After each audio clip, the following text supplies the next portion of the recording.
Hello my dear friends. तो आप सब कैसे हैं? आई होप आप सब बहुत अच्छे होंगे। तो हमारा आज टॉपिक क्या है? हमारा आज टॉपिक है इंटीग्रेशन। तो इंटीग्रेशन आज हम क्लास 12 के सबसे मोस्ट इम्पोर्टेंट टॉपिक लेकर आए हैं। उसके क्या लगे आज करेंगे? सबसे मोस्ट इम्पोर्टेंट टॉपिक क्या है? समाकलन। तो इसमें आज हम करेंगे इसका जितना भी समाकलन में सूत्र का उपयोग होगा उन सभी समाकलन का सूत्र को हम यहाँ पर लिखेंगे। तो जो भी होगा वो हम लिखेंगे, शुरू से लेकर अंत तक लिखेंगे क्या जो समाकलन का सूत्र होगा। चलिए इस वीडियो को शुरू करने से पहले आप इस वीडियो को अगर पहले हैं तो इस वीडियो को लाइक शेयर और सब्सक्राइब कर दीजिए ताकि जो अगला वीडियो पहुंचे जो तो आपके पास उसका नोटिफिकेशन तुरंत पहुंचे अब और आप उस वीडियो का लाभ उठा पाए। तो चलिए आज हम चलेंगे, क्या लिखेंगे? इंटीग्रेशन। तो इंटीग्रेशन हम देखते हैं हमारा इंटीग्रेशन समाकलन में कौन कौन सा फार्मूला का उपयोग होगा हम वो देखेंगे। फार्मूला देखेंगे सबसे पहले। तो फार्मूला सबसे किसी भी टॉपिक को अगर पढ़ने से पहले उसमें जो उसका बैकग्राउंड है, जो उसका पीछे का है, वो सबसे पहले पढ़ना चाहिए। तो जो ये समाकलन अगर पढ़ेंगे तो इसको सबसे पहले सूत्र पढ़ेंगे। अगर सूत्र आप समाकलन का याद कर लेते हैं तो आपको समाकलन करने में थोड़ा समझने में, अगर समझ गए तो आप समाकलन कर लेंगे। अगर सूत्र नहीं याद है, आप समझ भी जाएंगे तो आप नहीं कर पाएंगे, क्योंकि अगर आप समझ भी जाएंगे तो अगर सूत्र नहीं याद होगा तो आप समाकलन नहीं कर पाएंगे, क्योंकि समाकलन उतना आसान नहीं है। इसलिए अगर समाकलन का आप सूत्र याद कर लेते हैं तो समाकलन आप आसानी से समझ सकते हैं, समाकलन में आपको कोई दिक्कत नहीं होगी। तो समाकलन भी हम इसके बाद कराएंगे। ये क्या है हमारा? ये सूत्र हम भी लिखवा रहे हैं। इस सूत्र लिखवाने के बाद इसके कॉल कराएंगे क्या? अब समाकलन कराएंगे। समाकलन का जो एनसीईआरटी का चैप्टर है उसका हम कराएंगे। तो चलिए हम देखते हैं क्या हम समाकलन का आज सूत्र लिखेंगे। चलिए हम सूत्र देखते हैं इसका फर्स्ट नंबर। तो फर्स्ट हम सूत्र क्या लिखते हैं? फर्स्ट किससे शुरुआत होता है? फर्स्ट किससे शुरुआत होता है? x के पावर n से। यही ना होता है जो अवकलन में होता है ना, उसी के विपरीत होता है समाकलन। देखिए उसी का विपरीत होता है समाकलन। अगर आप समाकलन से तुलना करके अगर इसको पढ़ते हैं तो आप भूलेंगे इसको नहीं। अगर तुलना करके नहीं पढ़ेंगे तो थोड़ा आपको डिस्टर्बेंस हो सकता है, शायद उसमें माइनस ना लगा हो, इसमें माइनस लगा हो, इससे आपको थोड़ा डिस्टर्बेंस हो सकता है। इसलिए थोड़ा तुलना करके आप पढ़ लीजिएगा।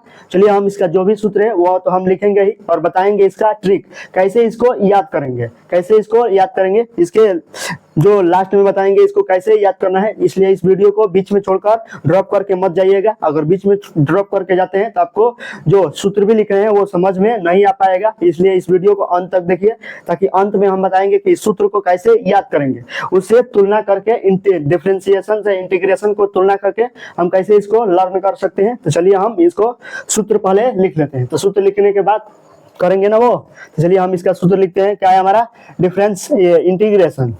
इंटीग्रेशन क्या है? पहला सूत्र क्या होता है? समाकलन का चिन्ह क्या होता है हमारा? समाकलन का चिन्ह हम इस तरह बनाते हैं। क्या होता है हमारा? ये समाकलन का चिन्ह होता है। ये कौन सा समाकलन होता है? ये इनफाइनाइट समाकलन, अनिश्चित समाकलन होता है। और जो यहाँ पर मान लीजिए ये कार्य का समाकलन करना है ना, मान लीजिए यहाँ पर अगर कार्य बाद में कार्य 0 हो गया, कार्य W हो गया और प्रारंभ में कार्य क्या है? 0 है। तो इस तरह हम इसको क्या बोलते हैं? डिफिनिट इंटीग्रेशन बोलते हैं। और उसको क्या बोलते थे? जब यहाँ पर मान लीजिए कोई यहाँ पर न दर्शाया गया हो ना, तो इसको क्या बोलते हैं? इनडेफिनिट डिफरेंशिएशन, अनिश्चित समाकलन। इसलिए अगर समाकलन दो प्रकार का होता है, एक निश्चित समाकलन डिफिनिट डिफरेंशिएशन, एक अनिश्चित इनडेफिनिट डिफरेंशिएशन। इस तरह हम इनडेफिनिट डिफरेंशिएशन का आज फार्मूला करेंगे और नेक्स्ट वीडियो में क्या करेंगे? इनडेफिनिट डिफरेंशिएशन का फार्मूला करेंगे। चलिए हम देखने अनिश्चित हमारा समाकलन क्या है। तो अनिश्चित समाकलन का हम फार्मूला लिखेंगे ना आज ना। चलिए इनडेफिनिट समाकलन का फार्मूला लिखते हैं। तो हमारा पहला फार्मूला क्या हो जाएगा? समाकलन का चिन्ह है ये, समाकलन का चिन्ह और x के पावर n dx, x के सापेक्ष x के पावर n का समाकलन क्या होता है? चलिए देखते हैं। हमारा समाकलन हो जाएगा x के पावर n+1 बटे n+1। जो घात होता है उस घात में एक योग कर देते हैं, जोड़ देते हैं, और जो घात में जोड़ते हैं उसी घात को उठाकर नीचे भाग देते हैं। बस यही है, इसमें काम करना है यही। अब चलिए पहले हम सूत्र लिख रहे हैं, उसके बाद जो डिफरेंशिएशन है उससे तुलना करके हम बताएंगे कि इसको कैसे याद रखना है। तो चलिए इसको अब सेकेंड नंबर लिखेंगे तो क्या हो जाएगा? समाकलन 1 लिख रहे हैं। समाकलन 1 का क्या होता है? x हो जाता है। x के सापेक्ष अचर यानी 1 का समाकलन, केवल अचर नहीं, क्या केवल 1 का समाकलन x होता है। ठीक। अब चलेंगे तीसरा नंबर पर। तो समाकलन जीरो, जीरो यानी x के सापेक्ष जीरो का समाकलन क्या होता है, अचर। अचर हम कुछ भी ले सकते हैं, ये बात नहीं है कि एक दो ही होगा, कुछ भी हो सकता है। और 4 नंबर लिखेंगे कि समाकलन, अब x के सापेक्ष जीरो का हो गया ना, अब क्या लिखेंगे e के पावर x, तो e के पावर x का समाकलन क्या हो जाएगा, e के पावर x होता है। e के पावर एक ऐसा है कि इसमें समाकलन और अवकलन दोनों बराबर होता है, इसलिए इसको याद करने में कोई प्रॉब्लम नहीं होगा। e के पावर x का समाकलन भी e के पावर x होता है, और इसका डिफरेंशिएशन भी देखेंगे तो e के पावर x ही होता है। 5 नंबर चलते हैं, तो 5 नंबर में क्या आ जाएगा, समाकलन a के पावर में x, a के पावर में x dx लिख लेते हैं, यहाँ पर dx छूट गया है। और देखिए यहाँ पर सब में प्लस c लगाएंगे, क्यों प्लस c लगाएंगे, प्लस c क्या होता है, जो समाकलन स्थिरांक होता है वही हमारा क्या होता है, प्लस c होता है। यहाँ पर e के पावर x का, a के पावर x का समाकलन क्या होता है, a के पावर x बटे लॉग ए, लॉग ए बेस में क्या होता है, ई होता है। इस तरह छोटा ई बना देंगे, बेस में ई होता है, और प्लस क्या हो जाएगा सी, क्योंकि सी क्या है, एक समाकलन स्थिरांक है। इस ये क्या है हमारा, सी सब में लगाएंगे, सी का कोई मतलब भी नहीं होता है, इस तरह हम लगा देते हैं, क्या है, एक समाकलन स्थिरांक है। जब इसमें अगर केमिस्ट्री या फिजिक्स में इसका सी का उपयोग करेंगे तो सी का मान निकालना होता है वहां पर, जब इसमें करेंगे तो इसमें सी का कोई मतलब नहीं माना जाता है, इस तरह हम क्या लगाते हैं, सी लगाते हैं। ये क्या है, समाकलन स्थिरांक है। अब 6 नंबर लिखेंगे तो क्या हो जाएगा, समाकलन, अब क्या हो जाएगा, sine x, sine x, x के सापेक्ष साइन एक्स का समाकलन क्या होता है, माइनस कॉस एक्स, प्लस इसमें भी सी लगा देंगे। 7 नंबर चलेंगे तो क्या हो जाएगा, समाकलन साइन एक्स हो गया कॉस एक्स, और डी एक्स, एक्स के सापेक्ष कॉस एक्स का समाकलन क्या होता है, साइन एक्स, प्लस इसमें भी सी लगा देंगे। 8 नंबर हो जाएगा समाकलन, अब क्या हो जाएगा, सेक स्क्वायर एक्स, एक्स के सापेक्ष साइक स्क्वायर एक्स का समाकलन क्या हो जाएगा, यहाँ पर साइक स्क्वायर एक्स का tan एक्स प्लस सी, इसमें भी लगा देंगे। उसके बाद 9 लिखेंगे तो 9 क्या हो जाएगा, समाकलन साइक स्क्वायर है तो अब क्या हो जाएगा, cosec square D, cosec square x हो जाएगा ना, cosec square x into d x, x के सापेक्ष कोसेक स्क्वायर एक्स का समाकलन क्या होता है, माइनस कोट एक्स होता है, यही याद रखना है, क्या होता है, माइनस कोट एक्स प्लस क्या होता है, सी होता है, इस तरह लिखते हैं। और 10 नंबर चलेंगे तो क्या हो जाएगा, 10 नंबर होता है एक्स के सापेक्ष किसका समाकलन, साइक एक्स, साइक एक्स इंटू क्या हो जाता है, tan एक्स, क्या होता है, डी एक्स, एक्स के सापेक्ष साइक एक्स इंटू tan एक्स का समाकलन क्या होता है, साइक एक्स होता है, यही हमारा क्या होता है, साइक एक्स होता है। और 11 नंबर चलते हैं तो क्या हो जाता है हमारा, 11 नंबर में हो जाएगा क्या, चलिए देखते हैं। 11 नंबर में देखेंगे तो क्या हो जाएगा, cosec, cosec x, cosec x into cot x, और डी एक्स, एक्स के सापेक्ष cosec x into cot x का समाकलन क्या होता है, कोसेक एक्स होता है। इस तरह हम इसको भी आसानी से समझ सकते हैं। इस तरह ये 11 सबसे मोस्ट इंपोर्टेंट फार्मूला है, इसी फार्मूला का सबसे बहुत ज्यादा उपयोग किया जाता है समाकलन में, सब बहुत ज्यादा उपयोग, ये सबसे अधिक उपयोग होने वाला समाकलन का फार्मूला यही 11 है। इसके बाद जो भी फार्मूला लिखाएंगे वो बहुत कम उपयोग होता है, सबसे अधिक उपयोग यही होता है। तो चलिए हम जो भी है वो भी लिख रहे हैं, वो भी लिख लेंगे, तब उसके बाद समझाएंगे कि कैसे इसको तुलना करके हम लर्न कर सकते हैं इसको सब हमेशा के लिए, कभी इसको भूलेंगे ही नहीं। चलिए हम देखते हैं, यहाँ पर 11 हो गया ना, अब 12 नंबर देखेंगे तो 12 नंबर क्या हो जाएगा, तो चलिए देखते हैं हम। 12 नंबर देखेंगे तो क्या हो जाएगा, समाकलन 1 बटा रूट में 1 माइनस एक्स स्क्वायर हो जाएगा। इसका समाकलन क्या होता है, साइन इनवर्स एक्स प्लस सी, तो इसमें भी लगा देंगे, इसमें सी छूट गया है, सी लगा देंगे, सी ये समाकलन स्थिरांक होता है, इस तरह लगाते हैं।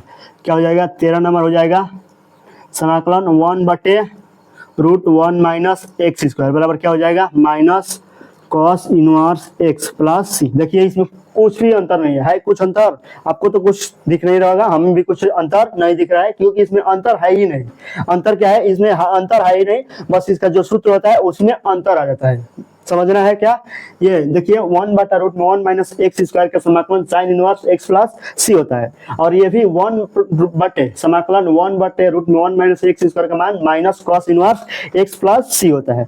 ये आपको समझना है, ये दोनों सेम है, लेकिन इसका जो समाकलन करते हैं तो वो थोड़ा चेंज हो जाता है। ये सवाल के हिसाब से हम लगाएंगे, कहाँ साइन लगेगा कहाँ कॉस इनवर्स लगेगा, हम सवाल के हिसाब से लगाते हैं। इस तरह आप 14 नंबर चलेंगे तो समाकलन 1 बटे क्या हो जाएगा 1 प्लस एक्स स्क्वायर, ये क्या हो जाएगा यहाँ पर tan इनवर्स एक्स प्लस सी, तो लगाएंगे ही लगाएंगे, 15 नंबर चलेंगे तो क्या हो जाएगा समाकलन 1/1 प्लस एक्स स्क्वायर, और क्या होता है minus cot inverse x plus c. देखिए इसमें भी कोई भी अंतर नहीं है, 1/1 प्लस एक्स स्क्वायर, और ये भी 1/1 प्लस एक्स स्क्वायर, इसमें भी कोई भी अंतर नहीं है, लेकिन जो फार्मूला है उसमें थोड़ा सा अंतर आ गया है।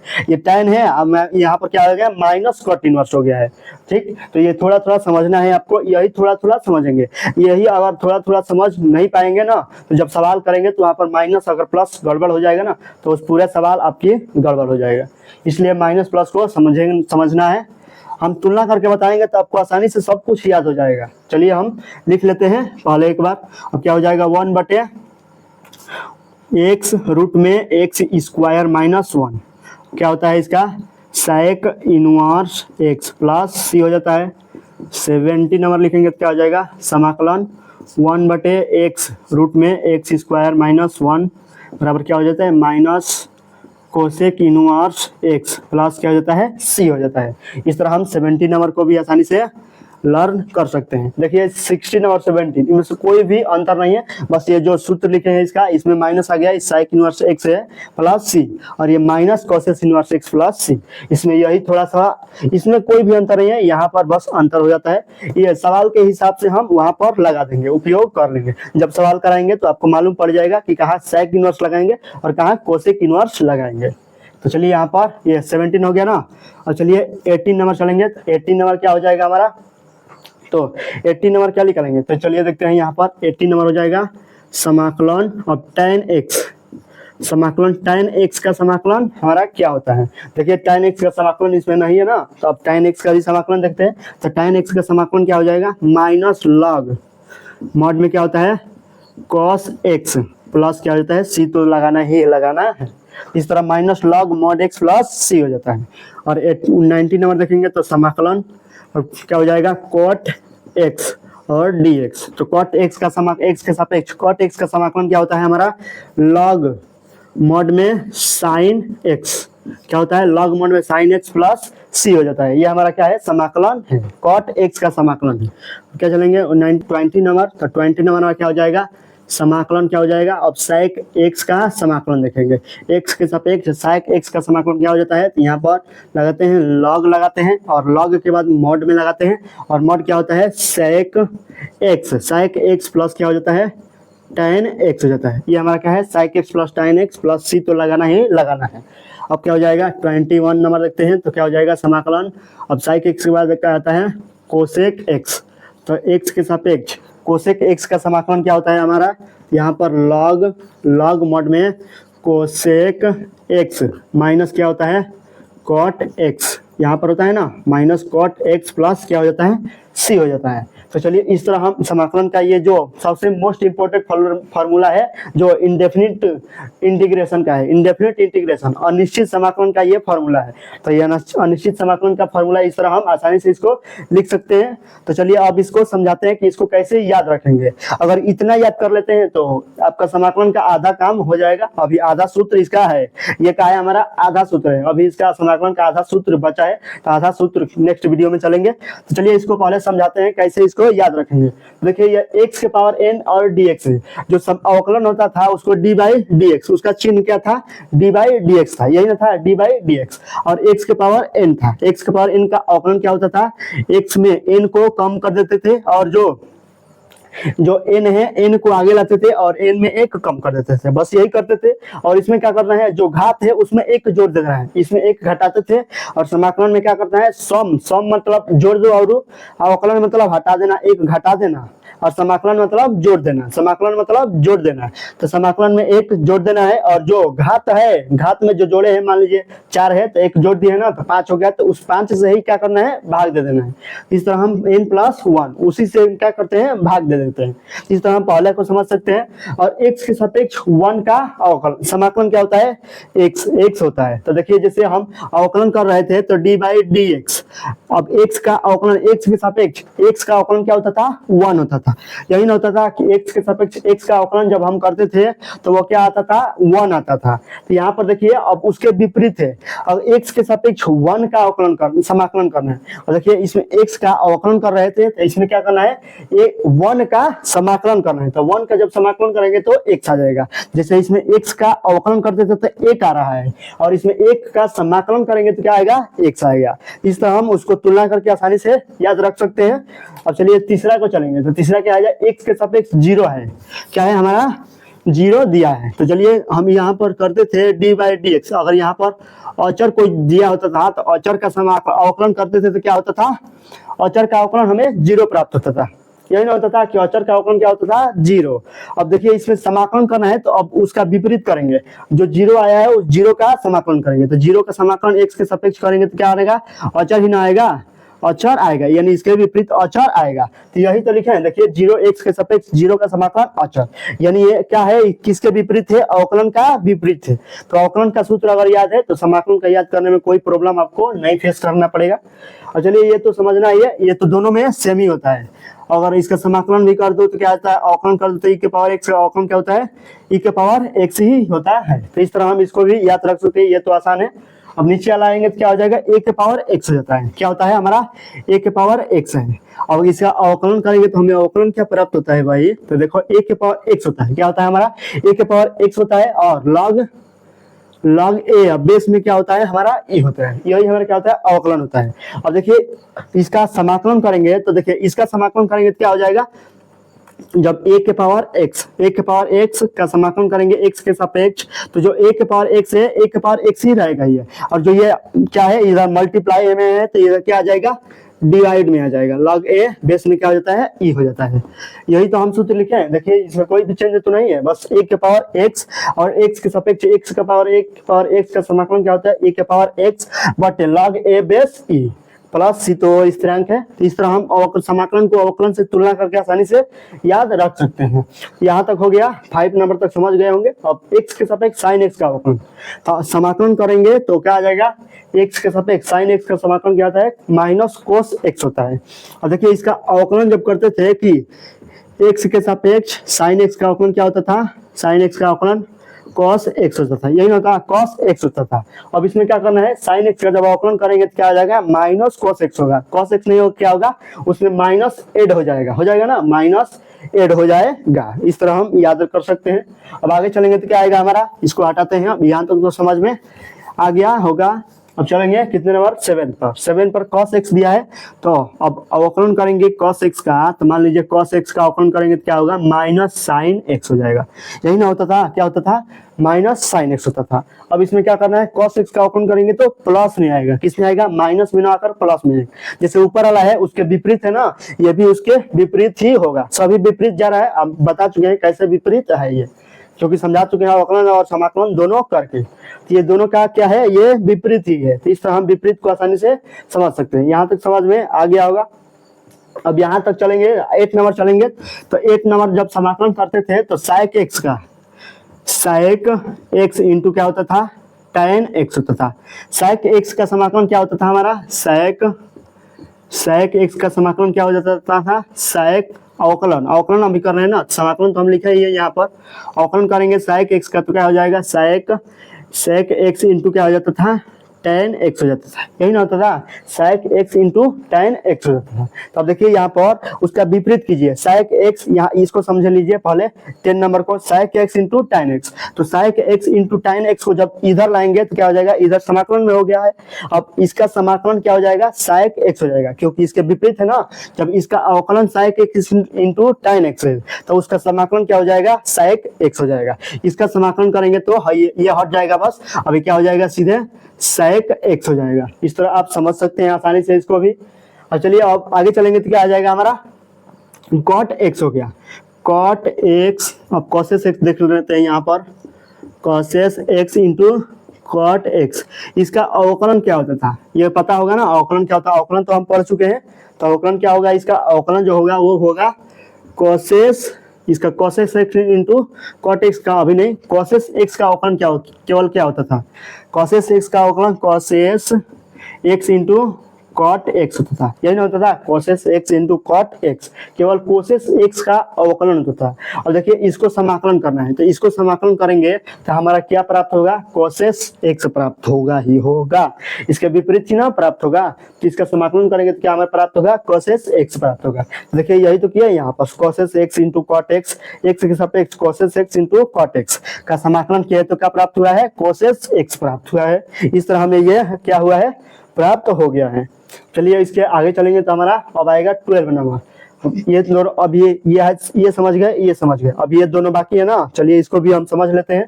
तो क्या हो जाएगा हमारा, यहाँ पर क्या हो जाता है, एक्स के सापेक्ष साइक एक्स इंटू tan एक्स, तो क्या होता है, tan एक्स का समाकलन क्या होता है, साइक एक्स इंटू tan एक्स, समाकलन करना, अवकलन करना है हमें, तो एक्स क्या होता है, tan एक्स का समाकलन करेंगे तो क्या हो जाएगा, tan एक्स। देखिए यहाँ पर क्या है, यही हमको ये देखना है ना, 9 और 8 और 8 तो चेक करना है, 8 चेक करना है ना, तो tan एक्स का समाकलन क्या हो जाएगा हमें, sec स्क्वायर एक्स होता है, यही ना होता है, जब x के सापेक्ष tan x का अवकलन करते हैं, डिफरेंशिएशन करते हैं, तो हमें क्या प्राप्त होता है, sec स्क्वायर एक्स होता है।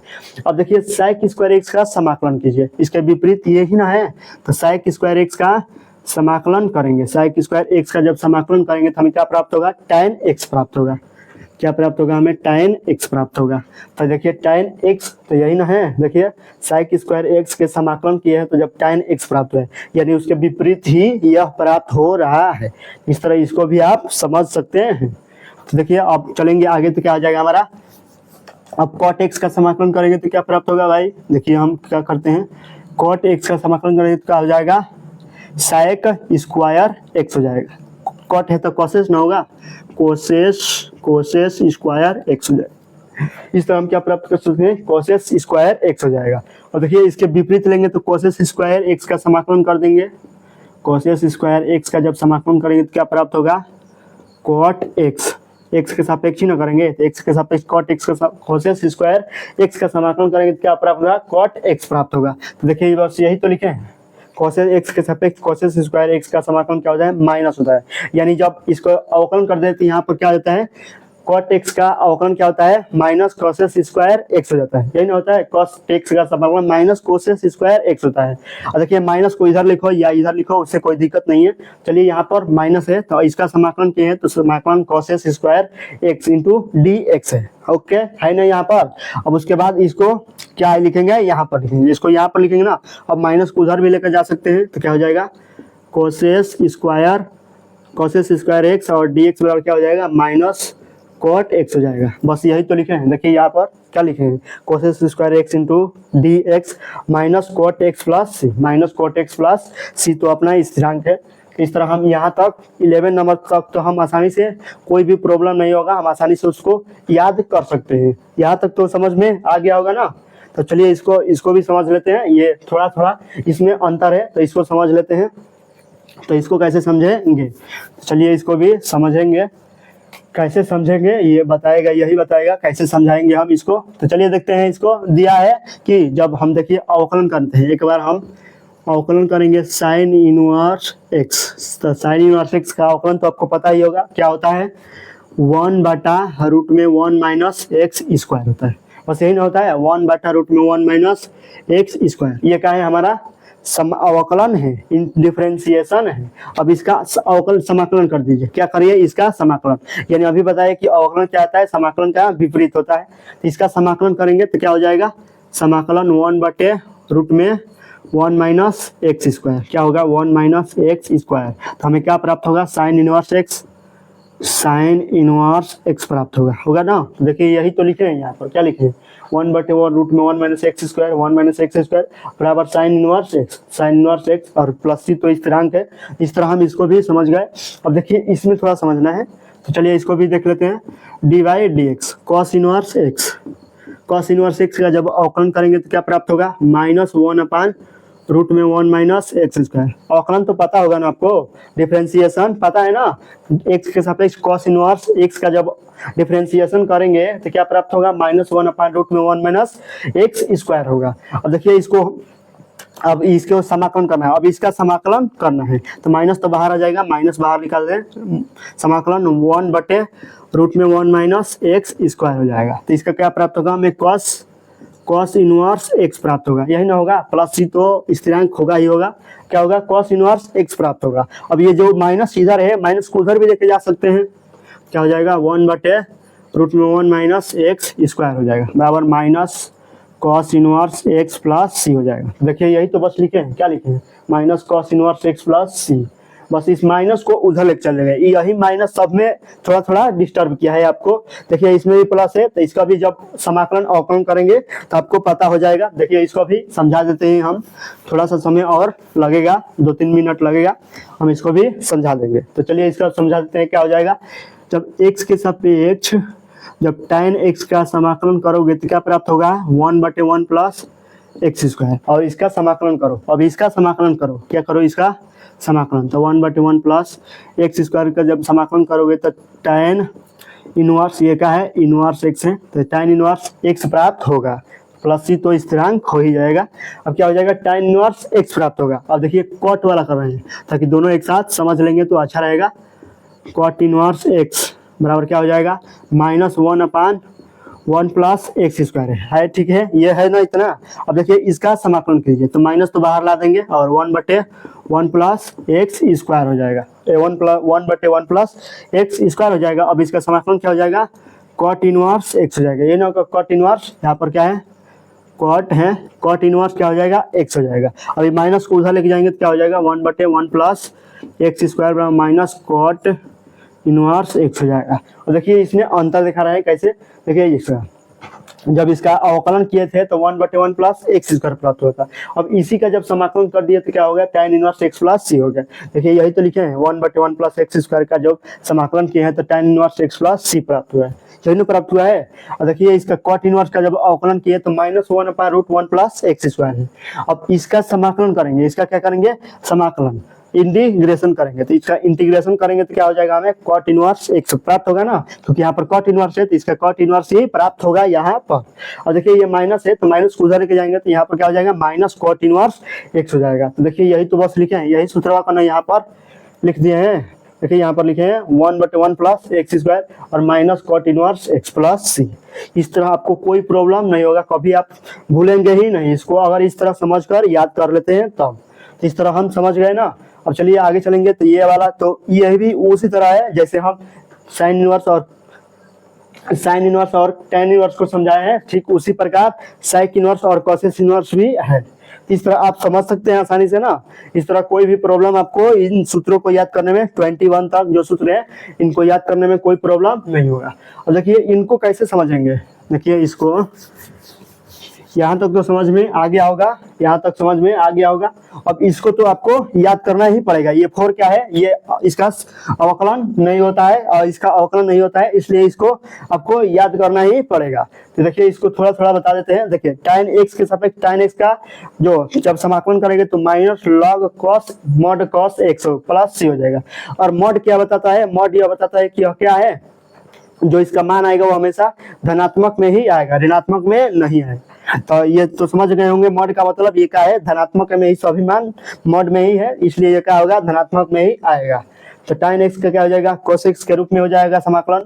और cot x के सापेक्ष cot x का समाकलन क्या हो जाएगा, minus log minus sine x हो जाएगा। तो क्या हो जाएगा, लॉग ब्रैकेट में साइन x प्लस सी तो हो ही जाएगा, और x के सापेक्ष साइक x का समाकलन साइक x प्लस tan x हो जाएगा। इस तरह हम इसको भी समझ सकते हैं। देखिए इसको कैसे याद रखेंगे, जो साइक x के रूप में जो एक सूत्र होता है, नॉर्मल रूप सूत्र है sec square x plus tan minus होता है ना, sec square x minus tan square x बराबर क्या होता है, 1 होता है। ये तो नॉर्मल सूत्र है, आप तो पढ़े ही होंगे। देखिए इसी पर आधारित है, जब साइक के रूप में देगा तो साइक x और tan x ही हमें बोलना है, लेकिन बीच में हमें क्या लगाना है, प्लस, माइनस नहीं लगाना है। बस इस तरह आप यहाँ से साइक x और tan x को याद रखेंगे तो आप प्लस याद रख सकते हैं। यहाँ पर माइनस है तो इसके विपरीत क्या बोलना है, हमें प्लस बोलना है। यहाँ पर हम प्लस बोल सकते हैं। इस तरह आप ये भी समझ सकते हैं। अब आगे चलेंगे तो कॉसेस एक्स आएगा। तो कॉसेस एक्स वाला एक जो हम नॉर्मल सूत्र क्या पढ़े हैं, cosec square x plus cot minus होता है ना यहाँ पर, माइनस कॉट स्क्वायर एक्स बराबर क्या होता है 1 होता है। देखिए ये इसी के रूप में ये दिया है, कॉसेस एक्स यहाँ है तो cosec x minus cot square x बराबर 1 है। देखिए कॉसेस एक्स माइनस कॉट है, cosec x minus cot x दिया है। इस तरह आप इसको भी याद रख सकते हैं। तो अगर इस तरह इसको तुलना करके याद करते हैं तो आप कभी नहीं इसको सूत्र को कभी नहीं फॉरगेट कर पाएंगे, कभी नहीं भूल पाएंगे आप। इस तरह हम इसको भी याद रख सकते हैं। चलिए सभी सूत्र को हम बता दिए, इसको कैसे याद रखेंगे तो आप याद कर लीजिएगा। इसके बाद क्या होगा, जो और सूत्र है समाकलन का, जो आगे वाला सूत्र है वो भी हम लिखवा देंगे। तो चलिए यहाँ तक तो आपको आई होप आपको सब कुछ समझ में आ गया होगा। यदि अभी वीडियो आपको पसंद आई हो तो वीडियो को लाइक शेयर और सब्सक्राइब कर दीजिएगा। तो चलिए फिर मिलते हैं नेक्स्ट वीडियो में, तब तक के लिए जय हिंद।